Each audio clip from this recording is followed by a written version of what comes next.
මේ හම්බ වුණේ ලොකු කාලයකටද? නෑ අඩුම ගාන ඉලක්කම් 3ක් ඉන්නේ නෑ. හමුවීම ඉලක්කම් 3ක් තියනවාද? නෑනේ. 100ක් පනින්නේ නෑ කිසිම හමුවීමක්. පනිනවද? පනින්නේ නෑ. ඔබට 100ක් වෙනකන් ඔබේ තාත්තා අම්මා ඉන්නේ නෑ. ඉඳීද? ඉන්නේ නෑනේ. ඔබට 100ක් වෙනකන් ඔබේ සහෝදරය සහෝදරී ඉන්නේ එක්ක ඔයත් යනවා නැත්නම් එයත් යනවා. එන 100කටත් වඩා අඩු හමුවීමක් තුල කෝටි කල්ප ගානක් විඳවන විදින කර්මයක් රැස් කරගන්න මොකටද මං ගුණමකුවෙක් වෙන්නේ? නේ? ඔන්න අවුරුදු 1000ක් විතර ඉන්නවනම් ඒකමක් නැහැ කියන්නත් පුළුවන් නේ. 1000ක් ඉන්න තියනවා කියලා. එච්චර නෑනේ. ඉලක්කම් 2යි ඉන්න පුළුවන් නේ.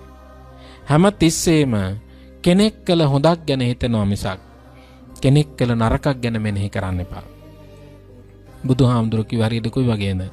ඉවත් කරපු කුණු ගොඩක් හාරන්න හම්බ වෙන්නේ මොනවද? ගඳ ගහන කුණුමයිනේ.